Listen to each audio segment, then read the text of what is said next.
Hello. Welcome to Hi. everyone say hello to Julia.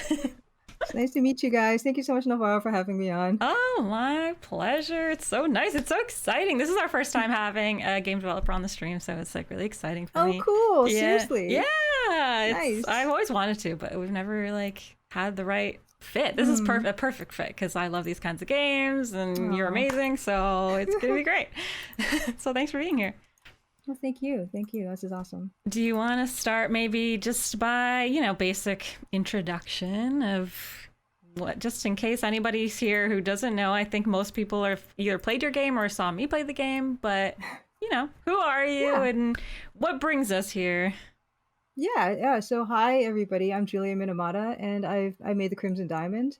I did everything except for the music. Dan Pollicar, the musician, did a wonderful job on the music, and I hope you guys have been enjoying that. Mhm. And yeah, we just launched last week, and it's been super exciting. I also stream myself on Twitch. I stream on Tuesdays at 8 p.m. Eastern. We call it Crimson Tuesdays, and I've been streaming for the past 4 years, just game art development, but nothing spoilery. Like I didn't spoil anything about anything from chapter 2 through the rest of the game, just doing like introductory sequence art and stuff like that. Wow. Dan also composed music for the game, like live on stream as well. So Oh that's wow, kind of that's what so we've cool. been Dan doing. was in our Yeah, yeah. chat the other day, so it was Oh, really cool fantastic. to Yeah, be he's like, awesome. oh my god, like I think the music is such a big part of our enjoyment of the older games because there wasn't a whole lot of it all the time. Sometimes it Yes. surprises you, like a little jingle when you die.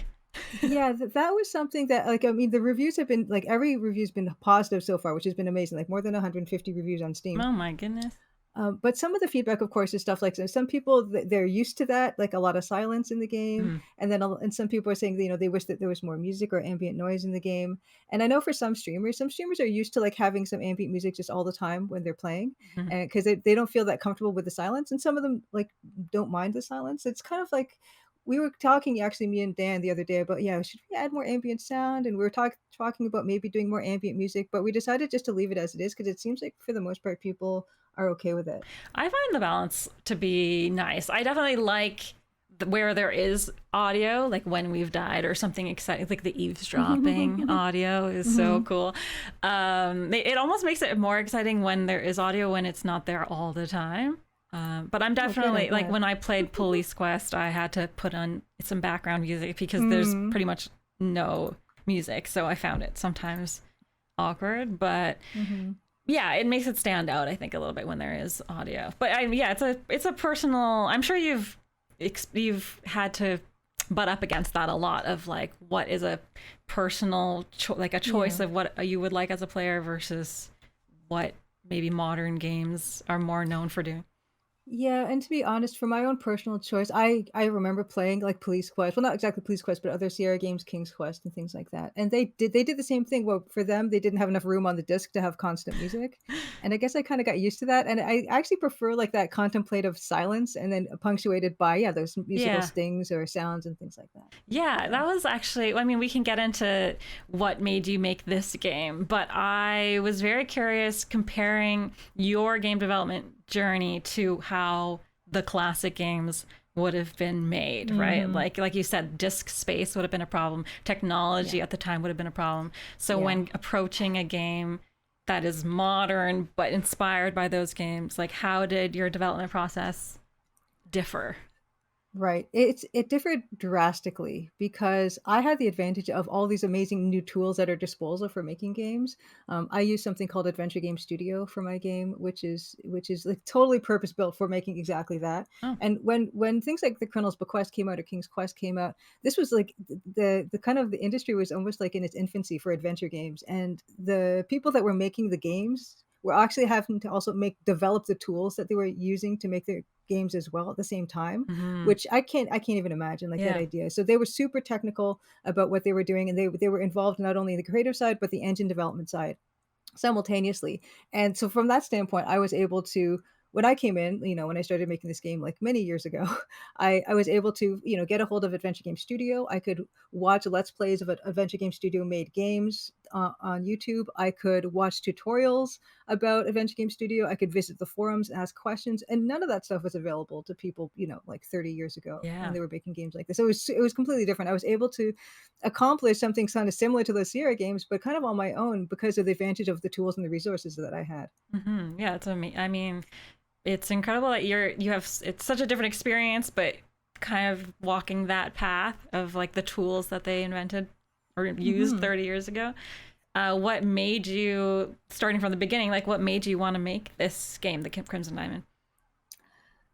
I was a freelance illustrator for a while before I tried to make a game. And so I was doing like magazine and newspaper illustration. Okay. And it was kind of slow going, and I was really trying to, get some momentum on my career, and that didn't seem to be happening. So I had a lot of like extra time on my hands. And I started to look into, yeah, like when I mentioned those YouTube Let's Plays and stuff. I'd see stuff like the Ben Jordan games and the Chizo Mythos. Ben Jordan games are made by Francisco Gonzalez. Chizo Mythos was made by Yahtzee Croshaw, and they were making their games in Adventure Game Studio, and they're making them all by themselves. And I found that super inspirational. Hmm. And I also learned kind of accidentally how to make pixel art in Photoshop, which is what I would be using for my illustrations. And I started to look at what games I would like my art to look like if I was going to make pixel art. And my favorite era was that EGA, like Colonel's Bequest and the early King's Quest and Space Quest games. And of course, you go on the internet, you can find all the backgrounds, like beautiful, Hmm. so you can take a look for reference. And I was analyzing how they did things, and that was really my starting point, was just kind of wanting to recreate pixel art, and Wow. making a game actually kind of happened organically on the way as I was Yeah, kind of from the exploring how to do that. illustration perspective. I didn't know Yeah, that. That's yeah. amazing. I mean, because I think that's the first thing people say when they join chat is the art's beautiful. I mean, Aw. the art like brings you back to that nostalgic time period, but better. Like, I mean, it's Mm. riffing on that, but the shadows, the light, like everything is so good. So I think from when I first saw the game, I would have thought that you would have hired someone. Like, oftentimes they hire an artist to come in and Mhm. do the art for the game, but it's amazing that you've approached it from the illustration standpoint, or like a love of that old Yes. art. Yeah, that was definitely my starting point. And I think for like a solo game developer to be an artist first and then kind of teaching yourself coding later, I think it's actually an advantage because for solo game projects, you have a very limited budget, if any, and art is one of the more expensive Mm. things to put in a game. So if you can generate your own art, it's a real big advantage. Mm. Another developer who's like that is Meredith Gran, who made Perfect Tides, also an Adventure Game Studio game. She did cartoons first. She's an illustrator as well, and she taught herself Adventure Game Studio, and then made her game, and it's just so cohesive and beautiful. Um, I think also when you're making a game on your own, it is so important to be able to distinguish yourself visually, Mm. and being an artist first, that's you have a greater chance of being able to do that. Yeah, I mean, I yeah, I think I love that art style of the olden, like even I love the text parsing aspect, but I love the art. Even though I always joke that King's Quest One looks like it was made in paint or something, like because it's so basic, right? But for some Mhm. reason, it just tugs at your heartstrings in a funny way. The Yeah, colors do. that's exactly how I felt about it because yeah, I mean, when I was my illustration stuff wasn't working out for me, and I was kind of like at a bit of a low period, and I started to think about what made me feel good when I was a kid, those, kind of nice memories, and all those nice childhood experiences sitting in front of the computer just Mm. typing away and trying to figure stuff out. And that's why I went back to that. And my one of my biggest goals for the game was to make other people like to recreate that feeling in themselves when they play it. Hmm. And it seems like people are really enjoying it, mainly for that reason, is that they said this really takes me back to that time, and that's kind of what I wanted most of all. Oh my gosh, yeah. That like trying to embody that in a game is so difficult, but you did a really good job. I feel like that's part of why I like streaming those kinds of games, because it reinvigorates that feeling that people had. Like, Yeah. oh, I remember being stuck on that puzzle when I was a kid or whatever. I remember playing that game with my dad, or like my mom helped me with that puzzle. Like, I think that's so Yeah. fun to tap into.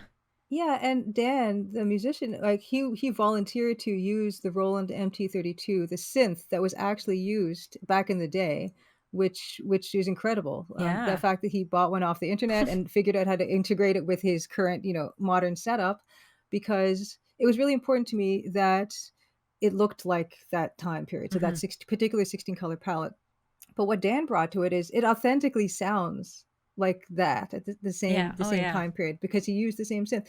That was so that they kind of combined to give this wonderful feeling where it feels really genuine. And sometimes I've watched people stream the game, and then people come into chat and they're saying, when did this? They don't know that it's something that just came out last week. Yes. They feel Yes. like it's probably been around forever. Yeah, for sure. I had a couple people in chat be like, "Oh, what? I've never heard of this game." I'm like, "It just came out.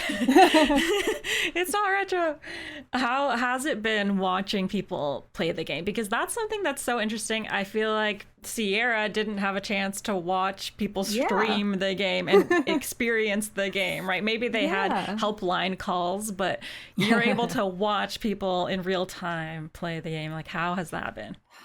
It's been amazing. It's been amazing because first of all, yeah, I've been streaming for the past 4 years, so I've connected during that time with a lot of people in the retro Twitch streaming community, which been amazing. So basically, what I've been seeing is like a lot of my friends that I've made online just playing and enjoying the game.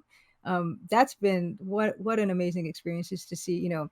Like Macaw played it the other night, and Hmm. Tawigia played it, and Retrograde Tom played it, Fractal Mind Mike. So many people have played it on stream, which is so wonderful because they've been so excited about it and so supportive about it for years. That's been a pleasure, Yeah. as well as just even from sort of like a practical standpoint, it's really good to see people play it because there are definitely things that I see people get stuck on in terms of the text parser being a little finicky or things that are a little bit confusing that I definitely want to improve on in like later updates. So that's also been super helpful. Like game testing kind of in real time. Yes, yeah, That's exactly, so, exactly. because I don't know, how did they do it back? Like, was Colonel's Bequest, did they Hmm. have much game testers? Probably not in some of the early ones. I Oh, think they they had played it QA for internally. sure. I mean, you probably internally, like you'd Yeah, hire people and stuff like that, but nothing beats having someone come in completely fresh and like not having any right. involvement with the project at all, and just coming in and just trying stuff because they have no context for what you just did. So they're the perfect people to try it. Yeah, I mean, it makes sense, especially with a text parser. Like, I can't imagine how much testing you would have to really test it internally back in the day to figure out what verbs kind of, or I mean, that's why people got stuck all the time, because there Yeah, wasn't a yeah, lot of that. exactly. Yeah. Is there anything while watching that really surprised you, of like, oh, I never would have thought someone would have tried to do something like that? Yeah, that is interesting because, yeah, like I said, I've been working on this game for years. So there's stuff that I put in the game that I don't remember that I put in the game. And when someone tries it, I get surprised. For instance, there is in the dining room, there are these candles that sometimes they're lit and you can try to blow the candles out. And I forgot that I Oh, programmed this, but it says it's not your birthday. So, yeah, and yeah. I, just little things like that, it's been so fun to watch people play it and then try something. And I'm like, oh, I don't know, is that going to do something? And when it does something, I get excited too. Oh, that's so fun. I love that. I'm in chapter 4 now, so I haven't beaten the game yet, but we made quite a bit of progress last stream and got into some like, okay, there was a silly thing where this isn't even part of the game specifically, but we were in the shower of the game, and what did I even write? I can't even remember. Oh yeah, clean body, and then it was like, that's John's job, and then Chat was like, oh, that's so, Oh no. yeah. That's a generic response for clean anything, Yeah, I which it's figured, funny that but happens it's by funny to accident. create this kind of lore. Yes.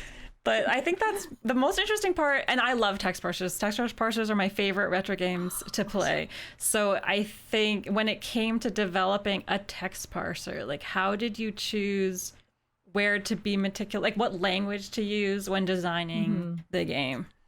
Yeah, that gets difficult because people have different ways of, phrasing things and different even words for certain items. Mm-hmm. And I always mention like the waste paper baskets in the game where Mm-hmm. regionally and geographically people call them very different things like dustbin and Yeah, trash and can and everything. garbage. Yeah, that's the one that has the most synonyms in the whole game probably Oh because wow. yeah, so that one, so stuff like that. Just again, watching people stream it has been super educational for me, and it's relatively easy to add synonyms into the game. Oh okay. So whenever anyone has a suggestion for that, I'm always like super open to it. Oh, that's nice that it's easy to, because I mean, Yeah. that's one of the biggest issues, I feel like, not issue, but fun part, but also issue Hmm. of the older games. Yeah. Chat likes to remind me all the time that I got stuck for a really, really, really, really, really long time because I kept typing "look at ground, look at ground, look Hmm. at ground, look at ground, instead of look at floor. And then later Sierra Oh. games were like, no, the ground is outside and the floor is Oh, inside. yeah. And Oh. I never thought, I say the ground, inside, Yeah. outside, whatever. Yeah. So Yeah. it's stuff like that. It must have been kind of tricky to figure out where the balance is of how meticulous to be about language.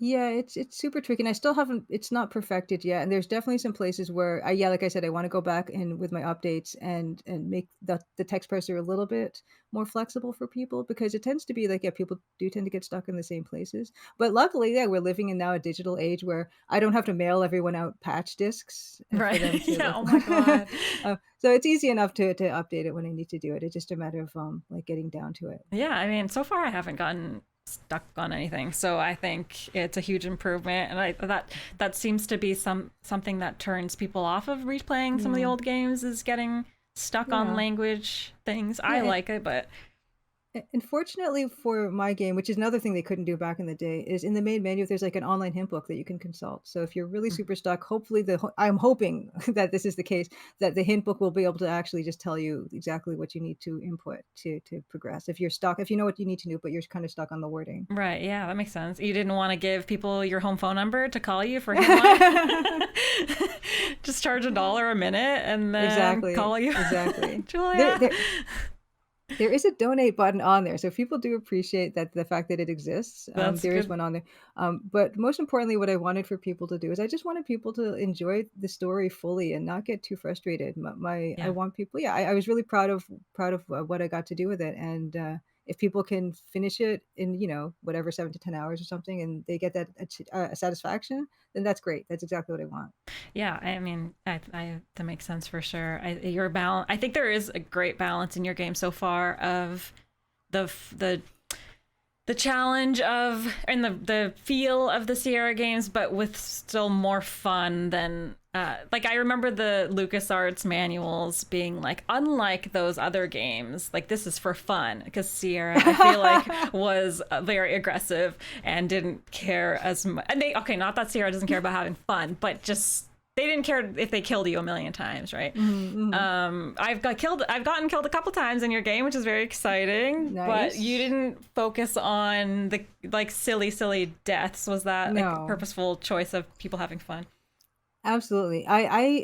It's funny because although my game is very much reminiscent, like aesthetically and some of the design stuff as well of Sierra games, I actually enjoyed playing the LucasArts games more when I was a Mm. kid because of those deaths. I was terrified. I was terrified of the Colonel's Bequest. It was really scary. It was so easy to die, and Yeah. I did want to have some deaths in my game because they are fun. I've come around on it as an adult, and I know that they're fun little sequences. But I also didn't want them to be something you could get to accidentally too easily. Like, you kind of really have to work for them, or you get plenty of warning before they happen Yeah, for the right, most right. part. Yeah. Yeah. I mean, I think one of the first deaths I had was just from drinking too much, but I knew Yes. going into it that I was Yeah. probably going to die because I had already done that in other games where I drank Yes. too much. Yeah, I think you have to do that, like, 5 times or something, and there's, Yeah. like, a warning, and then it autosaves. Oh my So God, the autosave is so nice. That's a very nice modern, like little things that, not little things, but things that you've added to make it a modern game, Mhm, like the notebook and mhm, autosaving.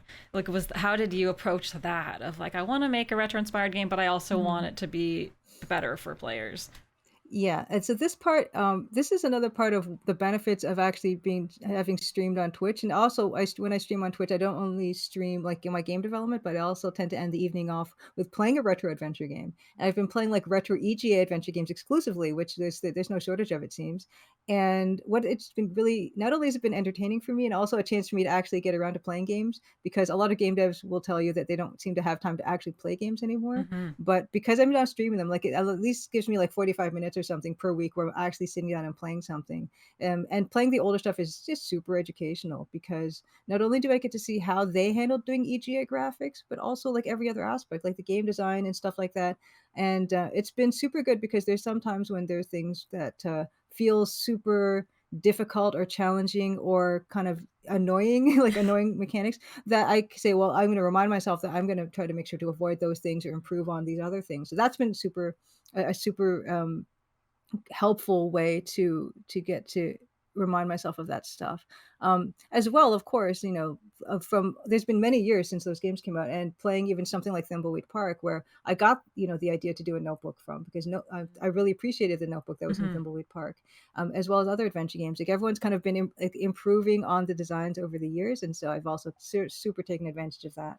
Yeah, I mean, isn't it so amazing? You're now part of this club or group of modern game developers who love this I'm going to call them retro games, but like Hmm. these specific adventure game classics that have now like made it their passion project to make a new one, like Thimbleweed Park, like Monkey Island, like these. I think it's just because it's pretty niche, right? Like you approached it Hmm. knowing it was going to be a bit niche, Yeah. but I feel like it's so nice and heartwarming to be part of that kind of group of people, of game Yeah, developers.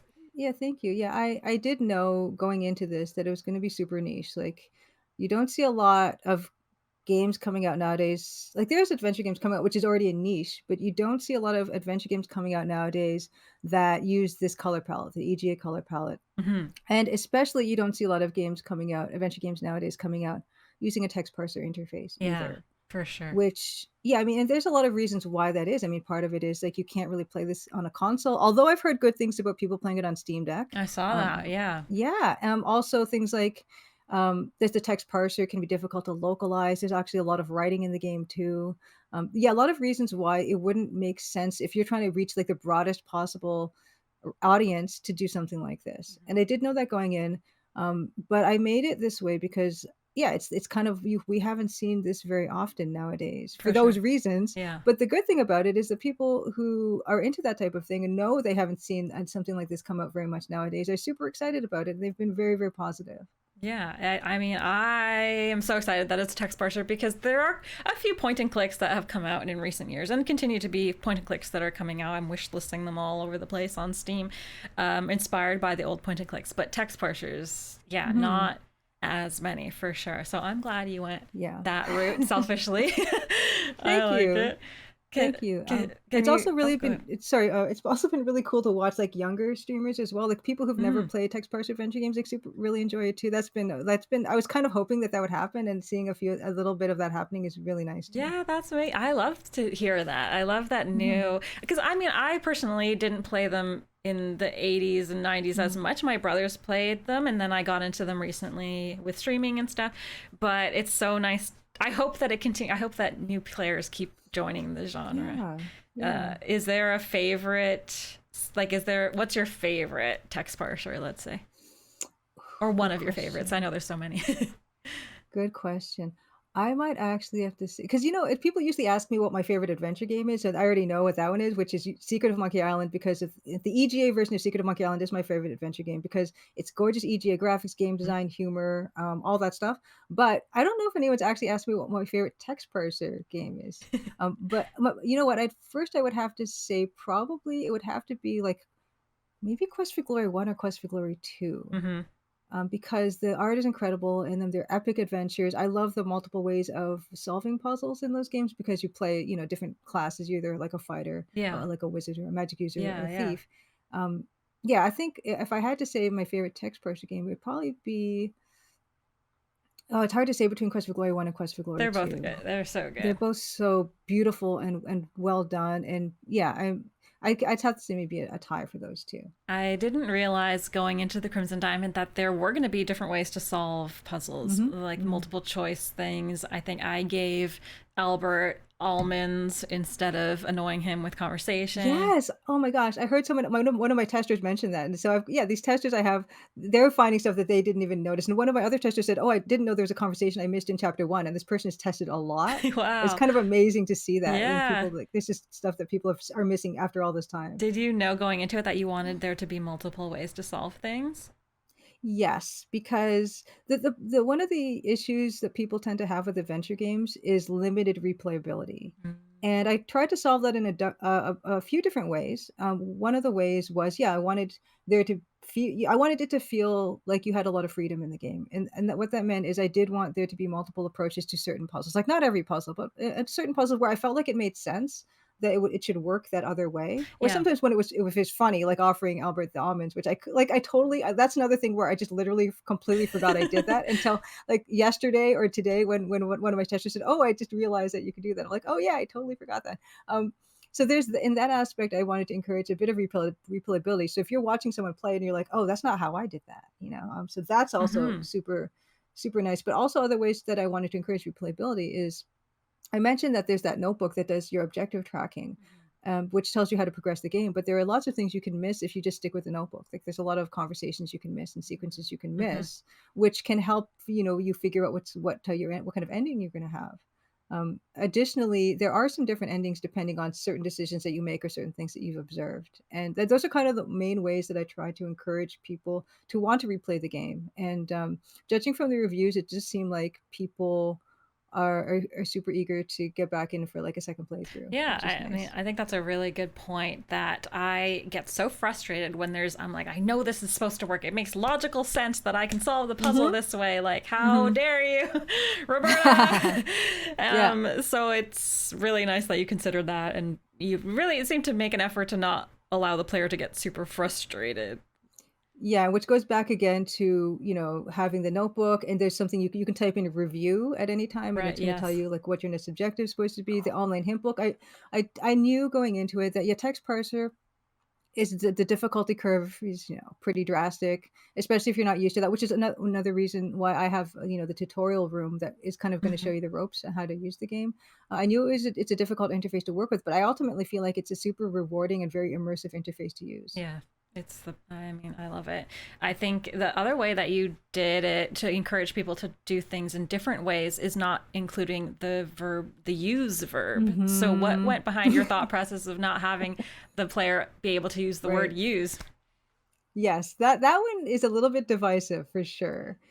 From some of the reviews I've read, people do feel like they should be able to use, but other people feel like they're in the same camp as me, where I say that it's kind of a catch-all verb that doesn't allow or it doesn't require additional thought into specifically Creativity. what you're doing, which would mean like all my parser commands would also you could just use with them, and Hmm.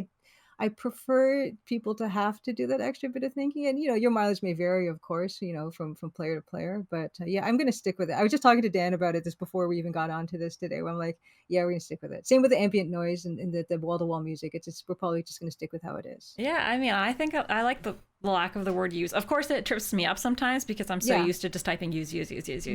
Hmm. But from me and chat, I've been talking to chat about it, and it seems to really encourage us to be creative and try to come up with new words that we wouldn't necessarily use. Which reminds me, did you ever use the water pump outside the garden shed? No, not yeah. At least I don't think so. No. Because people, they try to use pump and they don't know how to activate the pump. And there's a few different ways, but people have been really enjoying how the most standard way to approach that particular. It's not even a puzzle. It's not even completely necessary. It's just another way to do something. Hmm. But I don't know. Do you want me to tell you what the command just to see Sure. how Yeah. Well, awkward? I'd love to find out. Pump, pump. Pump, pump. Okay. Okay, makes sense. I think there was something else too in my last playthrough too, where I was typing and it just didn't make any grammatical, like it didn't sound grammatically correct. But you sometimes have to go that route. Yeah, another thing that is so great about text parser is that the systems are kind of totally they're hidden. You don't have dialogue trees, so you don't know what you can ask people. You have to learn what you can ask people, and I love that part of them as well. Right. I mean, Um, yeah, yeah, for sure. it, and you don't know what interactions you can do with anything, which again it can be difficult, but also hopefully gives you that feeling of, oh, I can do anything. It's the world is your oyster, right? It's even if it's a facade, like it lets Hmm. you believe that you can do anything. I can type anything. Yeah, I can, yeah. yeah. And sometimes when I'm playing old games, I feel like I have to be so specific. Chat's like, you're overthinking it. And I'm like, I don't know what to do. What do I do if I'm overthinking something? And you type so much to be so Yes. specific. It's so funny. I was watching Pushing Up Roses play the game last week, and she was having the hardest time trying to do something, and it's because she was saying that she's so she was brought up on Sierra Adventures where it was super convoluted, and it was actually a very straightforward action that she needed to perform, but she completely had overthought what she needed Yeah, to it's do. so, I mean, it must have been hard to design a game. How did you approach designing the game and trying to balance that? Oh, if the player's gonna underthink this or overthink this, like how I get so frustrated when I'm overthinking something and the answer is just find the mailbox or whatever. I don't know. Yes. I tried to design the game to be, it's not a simple game necessarily, but I tried to make it as simple as possible. So when people get tripped up with something they're kind of super overthinking it, I I kind of think it's I kind of think it's not my fault. I think it's because of the way that they were raised by Sierra, I think is part of it. But it's kind of funny to think about just the approach of it and how I kind of didn't anticipate certain approaches because chapter 1 is supposed to be like super simple and straightforward, and it's supposed to be kind of like an extension of the tutorial where it's going to just show you the ropes, and all you need to do is like explore the lodge and talk to the characters, and that's it. That's the first section of chapter 1. That's all you're supposed to do. And I forgot that adventure game people who play adventure games are going to go through every room meticulously with a fine-tooth comb. The first section of the chapter is going to take them 3 hours to play, and then the rest of it I goes don't know much who you're faster. talking about. Yeah, and so that's the thing where people say, they'll say in the reviews like, "Oh, this game started off slow," right?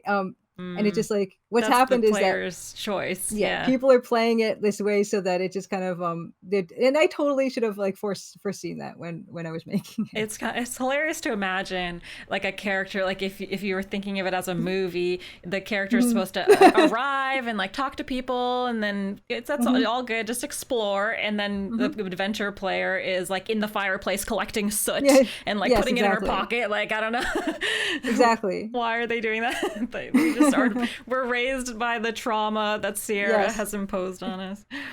I don't know. It's just past experiences. When I first played King's Quest, I wasn't doing any of that, but you learn to do that. And I will say that as long as people are having fun with it, like totally, however you want to play it, please do. Yeah, I mean, that's the whole point of an adventure game, right? Is to be on an adventure. But speaking of Sierra trauma, let's say, can you talk a little bit, because I saw that Roberta Williams wrote a review or reviewed the game. Like, have you met Roberta? What was that like? That was incredible. I met her last month in Tacoma, Washington, for something called the Adventure Game Hotspot Fanfare. And it was the first time that they'd ever run this event. It was the first adventure game focused conference in North America, which is incredibly significant, considering especially that LucasArts and Sierra both are American companies. We didn't really have anything like that around.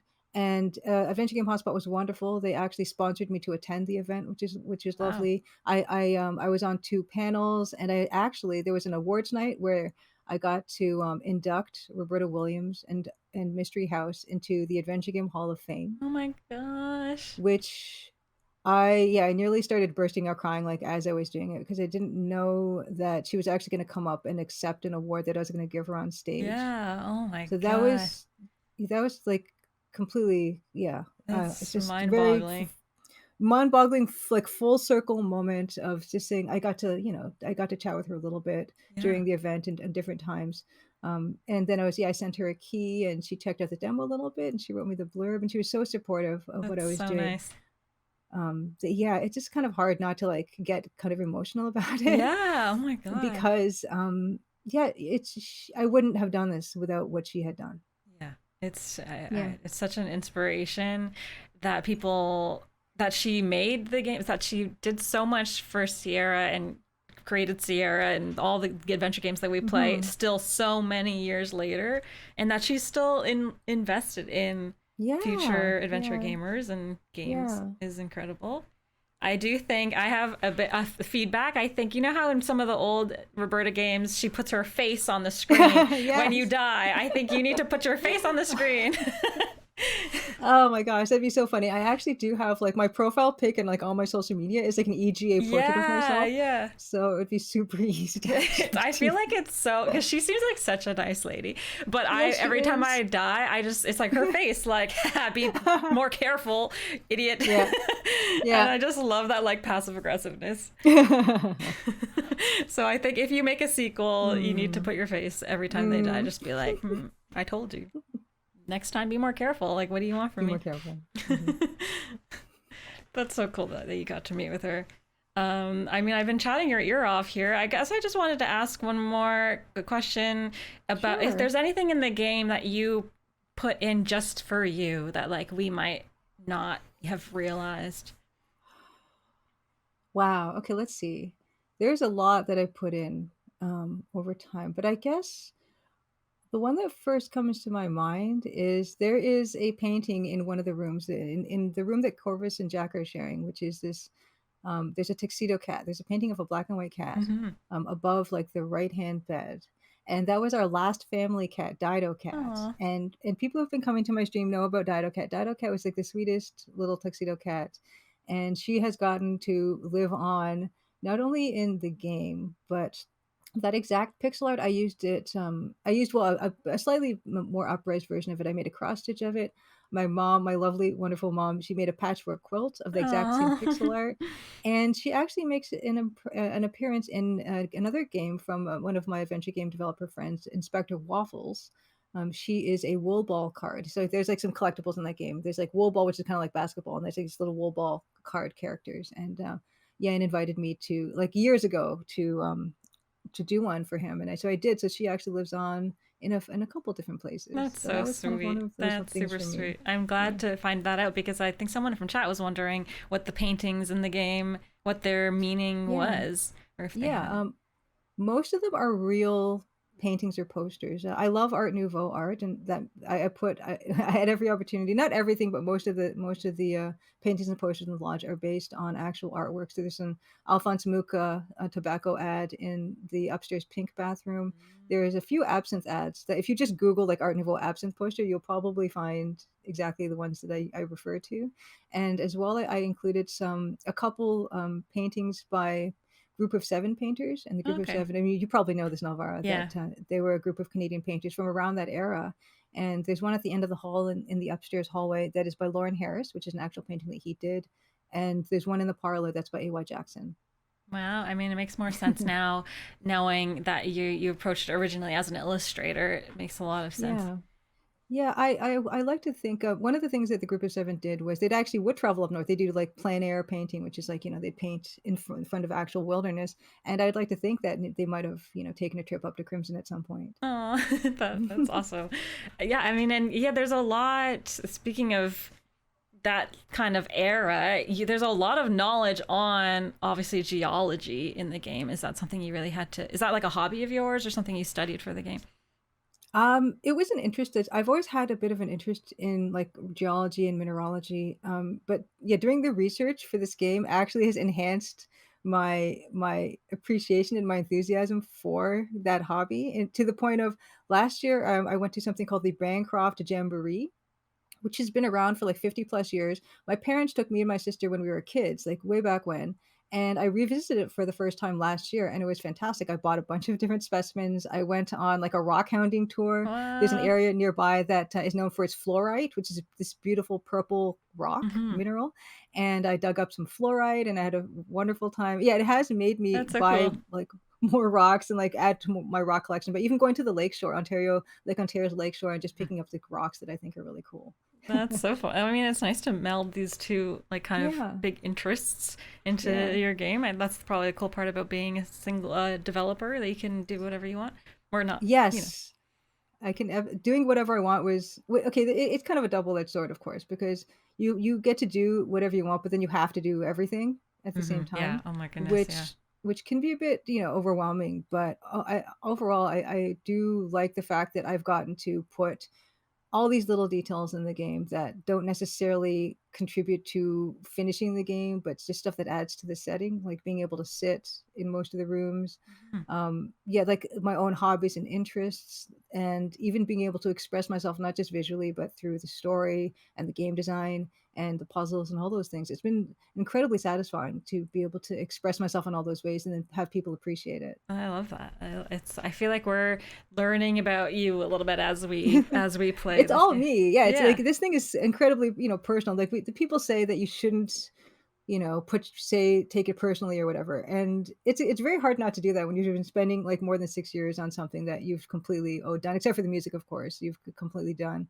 Mm. But yeah, I mean, when people have constructive criticism, I definitely take it on board. Part of what was so valuable about going to school for illustration is that you learn how to take criticism, Right. constructive criticism, and take it on board or decide whether you want to incorporate it or not. And so that's not a problem. So if people, anyone who's watching this, if you have something that you think could improve the game, like, yeah, definitely like reach out at the on the feedback email address on my website.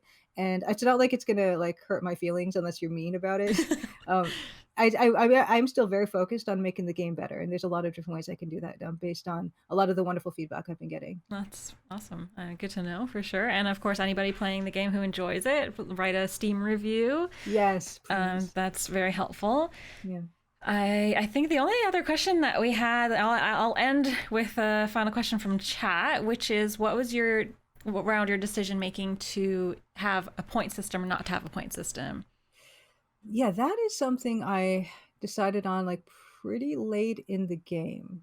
Part of the reason there are like hidden points, like you see like these pop-ups and these Yep. chimes that go on when you do things, and there is a hidden point system that does count stuff.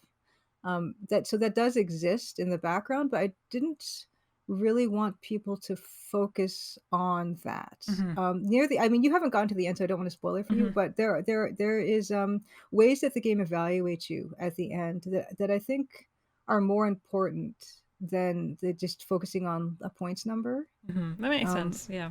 yeah, and in which case, I wanted to encourage people to learn more about what's going on and learn more about the characters versus being super focused on the points. And also, the points system is a little bit sloppy right now, where I will go through my walkthrough that I have and try to tot up the points, and it's like a different number almost every time. I'm like, this is a mess. I'm not going to Yeah. expose people to It's this because not worth it's it. not perfect. Yeah, and the thing is because there are different things you can do in different stages of the game or stuff you can do all throughout the game. So I can't even count it from chapter to chapter because people are doing stuff in chapter one that you don't really need until like chapter two or three or later. Yeah. Yeah. It gets really complicated. In which case, it just Yeah. was easier and for clarity purposes not to include that. Yeah, it makes sense. And I think especially when you've included things for speedrunning too, right? Like you made Yes. certain choices so that people can speedrun the game. It's probably better not to have a point system to worry about as well. Yeah, what happens sometimes with the game, and I think speedrunners already figured this out, is that some of the like more extended animated sequences, even if it's something of like Nancy climbing up the ladder or something, you can press escape to just, um, you know, advance that without having to watch the whole animation. I didn't do that for every animation, and I do feel like that's something I would have liked to have done. But for a lot of the ones that if you have to watch the same sequence again, I just do want people to be able to get through it pretty quickly. So pressing escape for some of those sequences will, skip ahead kind of Little thing. like keyboard shortcuts as well. Oh yeah, and the keyboard shortcuts. Yeah, that's also something.